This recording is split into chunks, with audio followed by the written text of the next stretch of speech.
So you're going to see that a study that's actually referred to in our text, which is kind of cool, that there's a TED talk about it.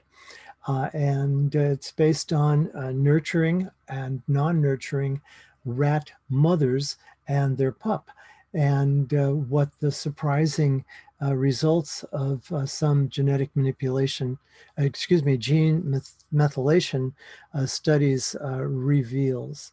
So there is a TED talk here, and I would like you to pause this recording right now and go to this TED talk. It's about 15 minutes, like all TED talks are, and watch it and try and integrate the ideas from what this gentleman is talking about of epigenesis and epigenetics with the material that's presented in our text. I hope you found that video about epigenesis and epigenetics to be informative. At the end of chapter 2, in fact, on page 66, they're talking about the architecture of the stress response. Now, this book was published before Stephen Porges' polyvagal theory became the cutting edge knowledge that it is today. And so basically, almost everything that's said in here, while true at one time, has been supplanted by polyvagal theory. Um, Polyvagal theory uh, of Stephen Porges proposes three biobehavioral states.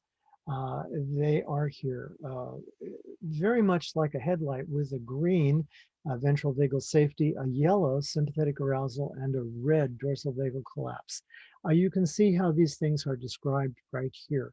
The important thing for you to realize as a therapist that in order for your client to be able to benefit from theory, they have therapy, they have to be in a place of ventral vagal safety. They have to trust you. They have to be what Stephen Porges calls willing to be immobile in safety. They need to be able to make themselves vulnerable to you. If they're in that state where they trust you and can achieve what Porges called immobility and safety, then they are in ventral vagal safety and in a position where therapy can advance. Now, the state in the middle that sometimes is referred to as yellow, if you look at it as a traffic light, green on the left or on the top, and sympathetic arousal in the middle, and then red dorsal vagal down the bottom. Or it may be reversed. I can't even think of what a stoplight looks like right now. But at any rate, the sympathetic arousal state is not a bad state. It is bad if it's chronic, if it's constant, if you are constantly in fight or flight. And you may know some people like this, and maybe you have experienced time in your life when you were constantly either defensive, prone to be defensive, or prone to be aggressive. This is not a bad place to be. If you need to mobilize your body for action, for instance, for a sports event or for a debate, or to defend yourself in actuality when there is real danger, sympathetic arousal serves to make changes in your physiology. And there are many things that happen when you are sympathetically aroused. Your blood vessels near the surface constrict. That prevents bleeding if you do get into a fight, lessens bleeding if you get into a fight. It also has the effect of lowering your peripheral skin temperature because when your blood vessels are constricted, not as much blood flows to the surface, so your skin gets colder. That's a physiological fact. It's highly sensitive, and peripheral skin temperature is a biomarker that's utilized in biofeedback therapy. I use it all the time. The other thing that happens is sweat level increases. When you are relaxed, sweat level decreases. This changes the electrogalvanic response of your skin. In other words, skin conductivity. You remember the old polygraph test was based on electroconductivity, the skin conductance level of your skin, which can be measured with a sensor, which I do in my biofeedback therapy all the time. It's a very sensitive measure of sympathetic arousal. In fact, sometimes people will be telling you, hey, I'm calm as a cucumber. And in reality, you're seeing in their biomarkers that their peripheral skin temperature is going down and that their heart rate is increasing and that their skin conductance level is increasing or is irregular as well. Now, there's a third state. It's called, in a traffic light, it would be red, a dorsal vagal collapse. This is immobility in danger, according to Stephen Porges. And this happens when we are faced with overwhelming threat that we cannot respond to. Now, for a baby or for adults in a relationship, the overwhelming threat is usually abandonment or threatening to abandon from someone who is in a position of nurture. For instance, a parent, or if in a relationship with a significant other abandoning you. This is often manifested, sometimes called the deer in the headlight syndrome, by people saying things like, I don't want to talk about this. I'm out of here. This is not something I want to discuss or be a part of. And they separate themselves from the situation. They disassociate from it. In physiological terms, this is manifested as the deer in the headlight syndrome, where a deer freezes in the middle of the road, which can be quite a frightening experience if you're the driver. So we have these three biobehavioral states, which are part of polyvagal theory. They are very utilitarian in therapy, especially developmental trauma with developmental trauma and post-traumatic stress syndrome.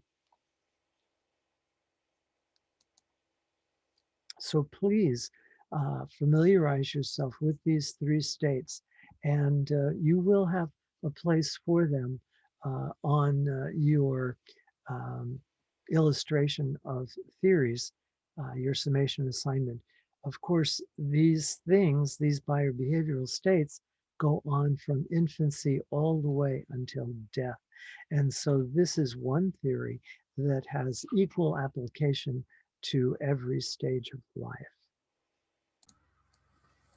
So I'm going to once again ask you to pause and watch this video.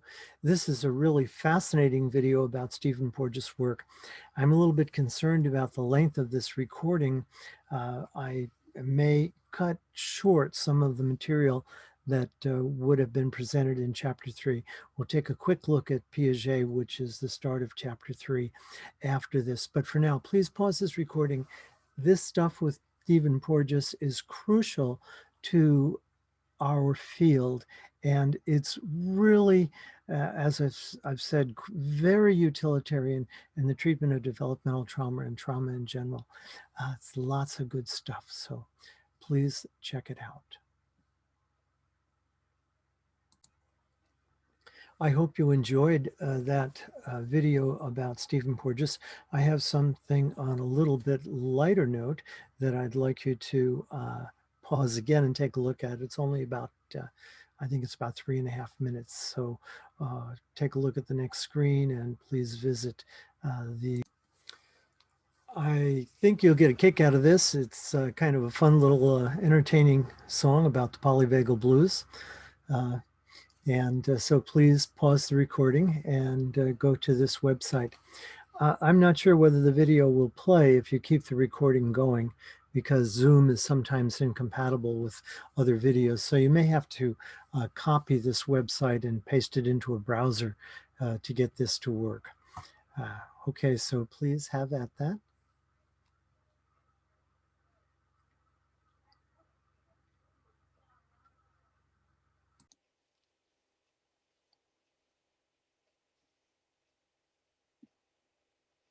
Whoops, I forgot that I pushed the button to resume the recording. Sorry. I do hope you enjoyed that little ditty about polyvagal theory. And yeah, here's where I'm coming from right now. I think this is a good place to stop. Chapter 3, which would have been on the docket for discussion tonight, starts off with a section about Jean Piaget, then goes into Vygotsky's sociocultural theory. The big deal with Vygotsky, the thing that you need to remember there, you'll be reading about and we will discuss next time, is the idea of scaffolding. That's what Vygotsky is known for. Okay, on your summation sheet, please add those theorists that I had mentioned earlier, and take a moment, close your eyes, think about anything that you may have learned, go over it in your mind. It'll help you remember it. I hope you found this recorded video worthwhile. I'm interested in your feedback. I'm going to be getting better and better at this as we go along. So you guys, please take care, and giving you all a virtual hug. Uh, I'll talk to you soon. If you have any questions about anything, don't hesitate to email me. There's no such thing as a dumb question. I'm very willing to sit down and do a private Zoom session with any of you who need things to be explained a little bit more in detail, or if you have particular questions about the application of some of the things that we are doing. So you guys take care.